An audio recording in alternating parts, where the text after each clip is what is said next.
Chag Sameach, Good Yantov. My name is Rabbi Michael Ross. I am the senior Jewish educator for Hillel at Kent State University, and I'm the rabbi at Temple Beth Shalom in Hudson. I split my time between both of these two communities. And tonight, we're going to be studying the Haftorah reading for Shavuot, which comes from the prophet Ezekiel, chapter 1, verse 1, as he begins telling us his story. And this text of Ezekiel's Chariot is not only a famous text both from our Siddur, but it's also a text that is very much the baseline for much of the origins of Jewish mysticism. So I hope you'll enjoy our Torah study as we move through this. Last fall, I taught a class at Kent State in the Jewish Studies Department called Walking with Prophets. And in that class, we examined the various Haftorah readings, and we also explored the idea of who is a prophet and what is a prophet. So that's a great place to begin. If we kind of come up with the idea of who is a prophet or what is a prophet from, let's say, modern day society, we might think of Martin Luther King, we might think of Mahatma Gandhi as prophetic-like characters, people pushing us to look at life differently, to live our very best selves. And we then could come up with a variety of other prophetic-like figures.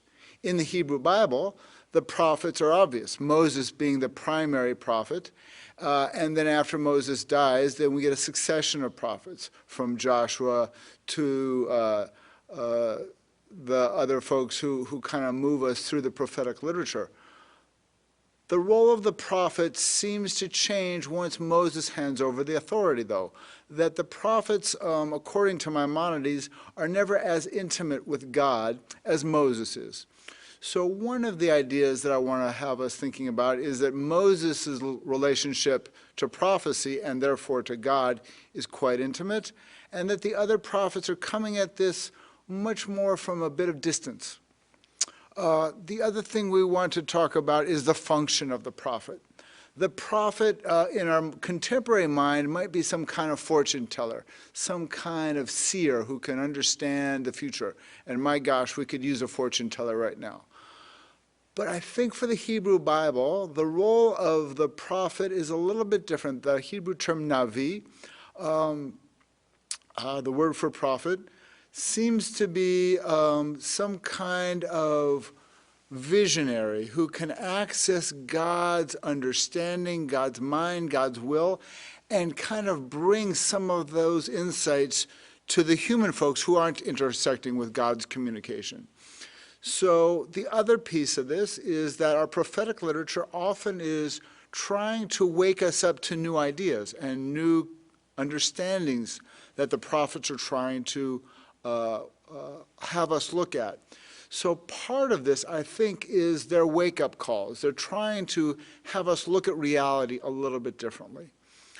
Now, in the Hebrew Bible, the prophets stood as part of a three-figured leadership class. So we had the king, let's say King David or King Solomon, and alongside the king, each king had his own prophet. Ezekiel being one of the very first prophets that isn't serving a king. Ezekiel is going to be in exile. We'll get to that in a moment. But alongside the prophet and the king is the priest. So if we think in the Hebrew Bible through the first 5 books of Moses and then through the early books of the prophets, the role of the prophet there is primarily coming at this three-headed leadership model. The king has the primary authority, the prophet has God's ear, the priest is running the ritual. Ezekiel grows up in this system, so it's helpful to know what he's used to seeing. The other part of this that's really important for Ezekiel as literature is to look at Ezekiel not only as a prophet, but also as a priest. He grew up in Jerusalem, grew up in the Holy of Holies, serving as a priest who could then comment as a prophet. So like Isaiah, Ezekiel, who is also a priest, Ezekiel's got the insights and the lived experiences of having served the rituals inside the Holy of Holies, and comes at his perspective from those lived experiences as well. Now what I want to do is kind of move us through a timeline to, but before the timeline, I want to go to a point about commissioning the prophet. That Ezekiel 1 is a text that will commission the prophet. And in the Hebrew Bible, we've got a number of these texts that introduce us to the prophetic characters. In Exodus, we get the text where we're introduced to Moses, and Moses standing at the burning bush, and God introduces God's self to Moses. And in Isaiah, who was a prophet about 200 years before Ezekiel, Isaiah has a commission as well, where he's introduced and his visions are introduced. This text, Ezekiel's Chariot, chapter 1, is a way of saying that this is a commissioning of Ezekiel's prophecy and his mindset, and it helps us get orientated to his ideas. Now I want to move us to that timeline. And here on the timeline, we kind of move through the dates of the important events in the Hebrew Bible. And if we look at the first line, the 14th to 13th century, this is BCE. So we're going back 2,000 years and saying 0, the time of Jesus' birth 2,000 years ago.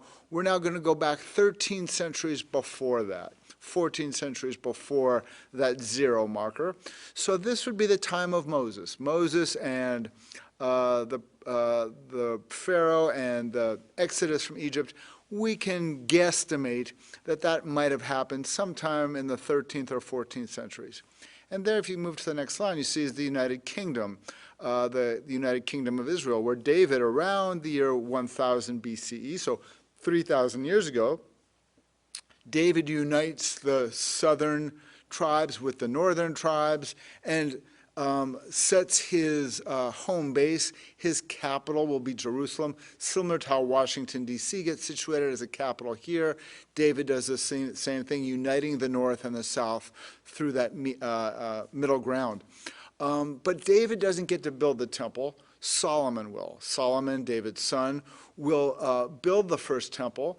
And the important thing for our text study today will be the idea that Solomon is creating this new environment for God's presence to dwell with us, and that temple that Solomon builds around 954 BCE is something like the Mishkan that Moses talks about in the book of Exodus. That these are two different places where we can imagine God's presence in those rituals. And these are both helpful parallels to have as background music as we move through the Moses version of the Mishkan, Solomon, the first temple, to the Ezekiel text. Now you see on the next line that after Solomon's reign, the north breaks away about 40 years after Solomon dies, and the 10 tribes in the north start living away from the Jerusalem-centered model. The 2 tribes in the south are still functioning in and around Jerusalem. And then around 722 is the fall of Samaria. This is when Isaiah and other prophets are writing about how the northern tribes are getting this whole system wrong of serving God and finding ways to do that. They're having problems with pagan worship and other things. And in 722, the Assyrians exile the northern tribes across the river, and we don't hear from them in our text. For the next 120 years or so, everything moves to Jerusalem. And so all of the next 120 years is a time to be Jerusalem-centered. Josiah sets in a bunch of his reforms. We'll speak specifically to Josiah's reforms in a moment. That happens around 622 BCE. And after Josiah dies, his reforms were revolutionary. They created important new ideas. But the Babylonians, in our next line, captured Jerusalem in 597. And in 597, at the capture of Jerusalem, we also see that some of Jerusalem's elites, the prophets and the priests, are exiled. And so in 597, Ezekiel and a bunch of his followers and elite folk are relocated from Jerusalem to Babylonia. Think Baghdad. Ezekiel in 590 is writing our text, and we can know that from the dating of the text that we'll look at in a moment. And then you see in the final line of our timeline, in 586, the rest of Jerusalem gets sacked, and the rest of the Jews are exiled primarily to Babylonia. Some of them will go to Cairo, to Egypt, but most of them are in the Babylonian exile. So the text that we're going to be reading is situating our mind's eye around 590, life in exile, life in Babylon away from Jerusalem. And one of the questions we can begin to ask of this text is, how is Ezekiel imagining life away from Jerusalem in diaspora? How do we imagine God's presence happening outside of Jerusalem and in diaspora? And therefore, can God be present to Ezekiel in Babylon? So those are questions to have in our minds as we now move through the text. So I'm going to move us to our first verse. And the way we're going to go through this is I will take a couple verses at a time, and I'll read them in English, and then we'll talk about the specific phrases or ideas that come up in each of the different verses. So we see in verse 1 of chapter 1, in the 30th year, on the 5th day of the 4th month, when I was in the community of exiles by the Chebar Canal, the Hebrew here, Chevar, the heavens opened and I saw visions of God. So this first verse is a historical overview. Many scholars believe this 30th year refers back to 30 years earlier when King Josiah had his reforms that I mentioned earlier. So that's one idea. The other idea from the scholars is that the 30th year is marking 30 years of a 50-year jubilee. Could be one way to think about that, why he's marking this 30th year. And we know from these different references, therefore, that it comes at the year 590. The Chebar Canal is in Babylonia, and the heavens opened up, and I saw visions of God. Now we're going to move to verse 2. On the 5th day of the month, it was the 5th year of the exile of King Jehoiakim. The word of the Lord came to the priest Ezekiel, son of Buzi, by the Chebar Canal, in the land of the Chaldeans, and the hand of the Lord came upon him there. So let's talk about verses 2 and 3. If verse 1 is our introduction, our historical situation, verse 2 is now going to give us some specifics as to who is the king in Jerusalem when Ezekiel is exiled.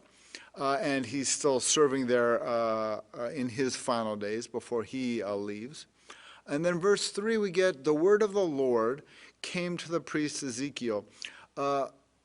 This idea that Ezekiel is going to have intimate conversation with God, with Yud-He Vav-He. And we see in the last sentence there, and the hand of the Lord came upon him there. V'tehi alav shem yad Adonai.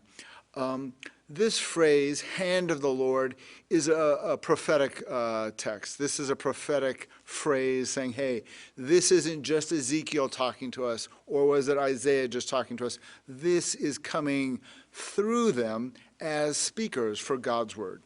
So now we're going to go down to our next set of texts, and we'll look at verses 4 and 5. I looked, and lo, a stormy wind came sweeping out of the north.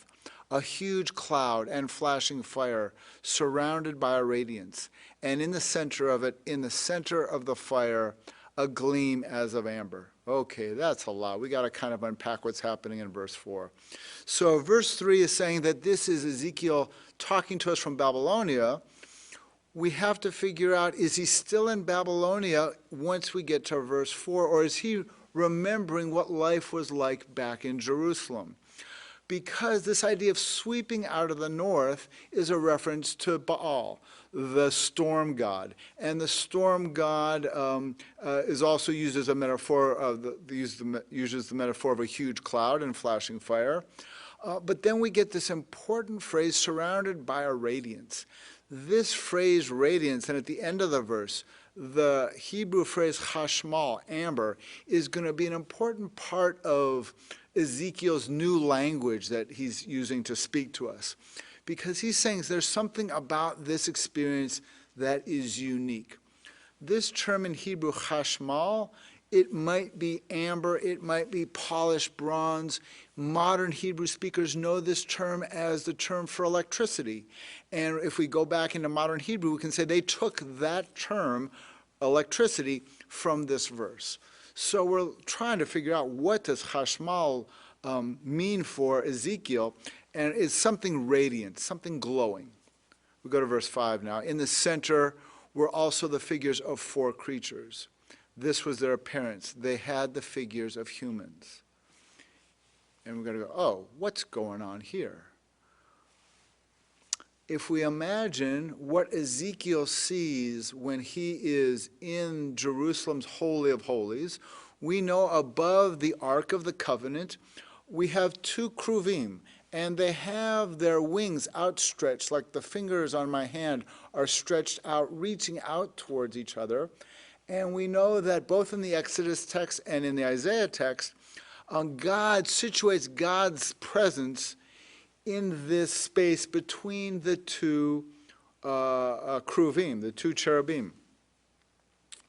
And so what we're going to begin to grapple with is this idea of a footstool, of God's footstool, and how this footstool of God, which in some cases might be the Ark of the Covenant, the Mishkan, the temple, these are all places where we might imagine God resting God's feet. And so metaphorically, we think of this footstool as a place where God's presence might be experienced. So all of a sudden, when I'm reading verse 5, in the center were the 4 figures of 4 creatures, I might say he might have the 2 cherubim as 2 of those creatures, and he might have other creatures that he might be looking at from Solomon's temple. We're not quite sure. In different texts, we see 2 creatures mentioned, whether it's the cherubim or others, so he could be simply adding 2 and 2. We do know also that 4 is kind of a magical number. It's one of the priestly magical numbers, and he likes to use the number 4 quite a bit. We now move to verse 6. However, each had 4 faces, and each of them had 4 wings. So these outstretched arms in the cherubim might be 2-winged creatures. Here in Ezekiel's vision, it seems to be 4-winged creatures. Now we go to verse 7. The legs of each were fused into a single rigid leg, and the feet of each were like a single calf's hoof, and their sparkle was like the luster of burnished bronze. This comes back to the idea that chashmal, amber, might be something like this burnished bronze as well. But I want to take us back to this phrase, the legs of each were fused into a single rigid leg. Often when I'm teaching about prayer to my religious school students, or my wife is teaching about prayer to our religious school students, she talks about how the angels are believed to have a fused one leg together. And it comes from this verse, that they didn't have they weren't 2-legged creatures, but they had this fused posture of one rigid leg. And we could then say that when we stand in prayer, Jews should try and pray with their legs together, as if they're trying to imitate the angelic beings. And that comes from here, from verse 7. I'm now going to move us on to our text.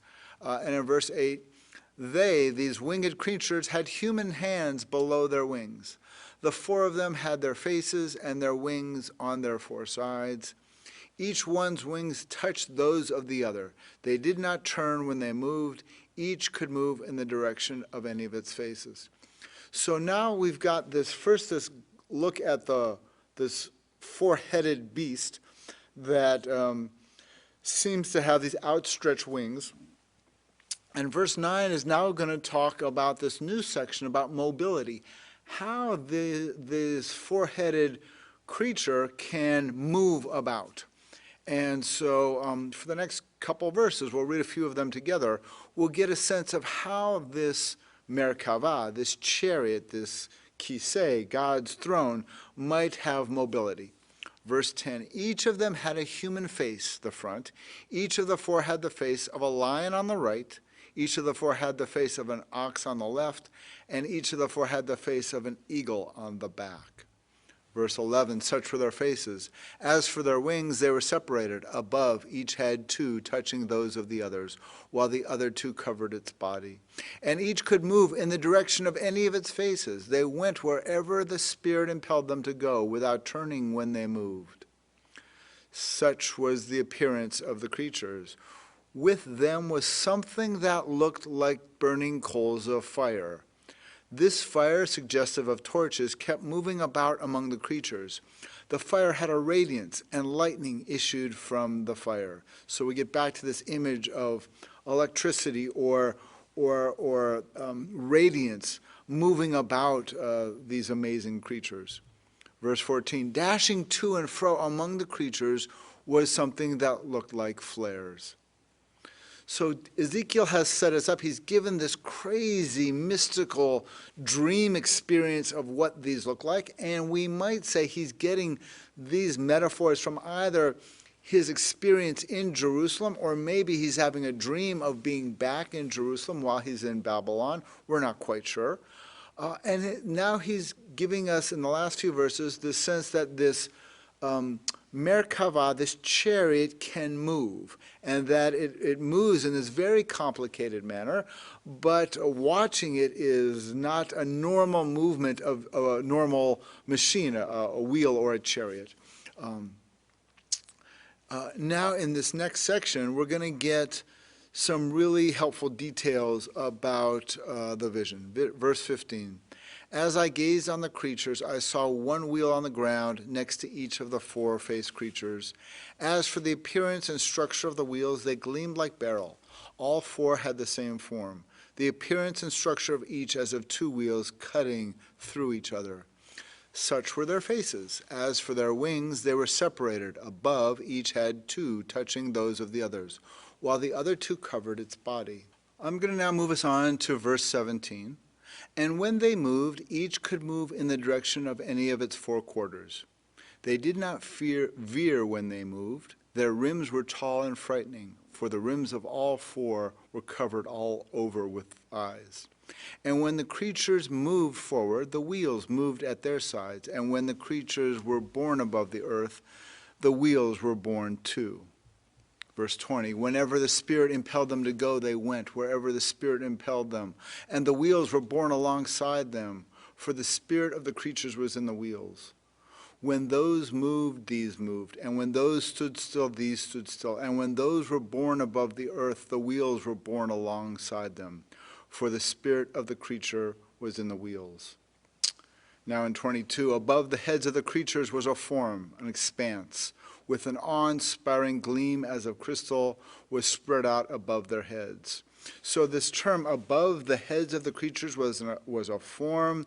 The term rakia is used here. This expanse is the same language that we see in chapter 1 of Genesis, where God creates the heavens above. A rakia, an expanse, is separating heaven from our realm of existence. So Ezekiel's using this term rakia here to focus us in on this expanse that moves us from our mystical vision of these creatures above to something that is above their heads and their wings. Verse 23, under the expanse, each had one pair of wings extended toward those of the others.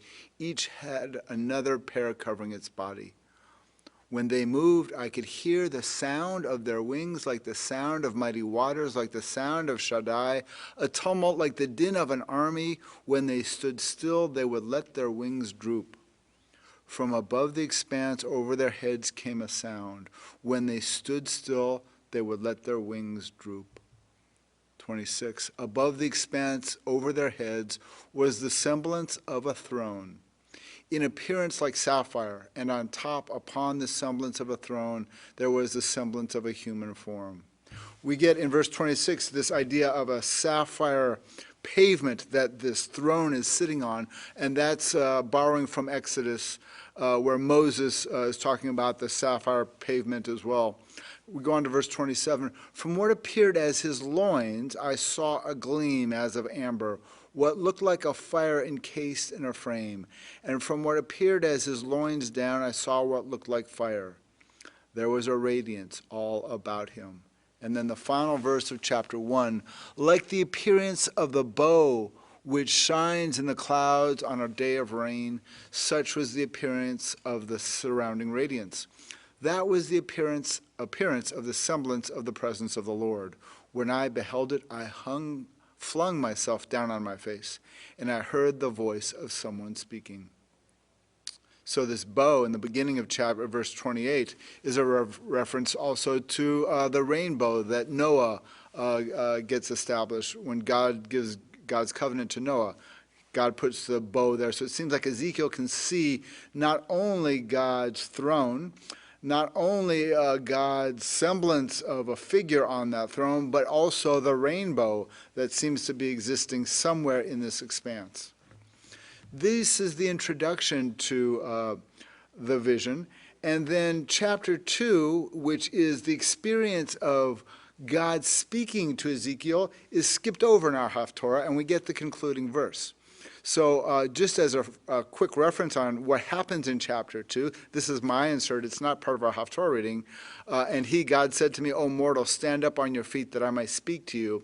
And then God goes on and gives Ezekiel a scroll for Ezekiel to eat. And Ezekiel eats God's words. And then in chapter 3, we get the concluding verse of our Haftorah reading. Then a spirit carried me away, and behind me I heard a great roaring sound. Blessed is the presence of the Lord in his place. In Hebrew, Baruch Kavod Adonai Mimkomo. And we know this closing verse from our Amidah. When we're standing on our tiptoes, we often use this phrase. We're not only standing in that single fused stance, we're also using this phrase from the Haftorah of Baruch Kavod Adonai Mimkomo. So now I want to talk about just a couple takeaways from this text.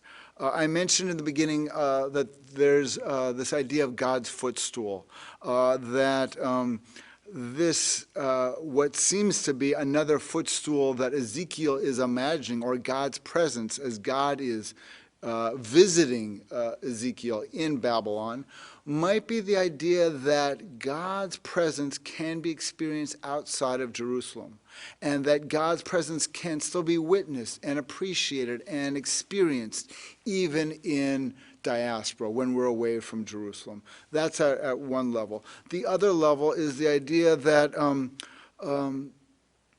the footstool for us, for Jews, serves an important different metaphor in different times. For Moses, the footstool was the Mishkan and the Kruvim, the cherubim over the Ark of the Covenant. We could imagine that being a type of a footstool.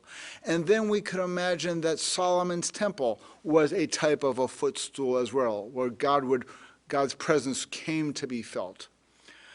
Then we get a shift with the rabbis after Ezekiel. They'll come in a couple hundred years later and they will reframe and refashion Judaism once Jerusalem is captured a second time. And they will have to say, well, we're getting rid of the sacrificial system. We're still going to have a system that will look at holiness. We'll be trying to preserve these holy moments. But holiness will now have a different location. It will not be in Jerusalem. Holiness now will be at our Shabbat table. Holiness will now be in our prayer life. Holiness will now be in our system of mitzvot and commandments. Holiness will be in Torah study. A 1,000 years later, the mystics will dive even deeper and say, holiness now can be felt by every individual as his or her own soul. That the location of holiness is not only on the Shabbat table or in the synagogue in front of the ark when we pray, but it's also inside us. And that we can experience God's presence in all of these different locations. And so I want to give us a blessing here that as we are trying to experience revelation on this Shavuot, trying to understand God's ideas for us in this quarantine environment, how do we make sense of revelation? I will invite us all to look inward. See what your soul needs this Shavuot. See how you can experience holiness this Shavuot. And see what comes up for you as you're trying to discern the understandings of revelation for yourself and your family. Chag Sameach, happy Shavuot.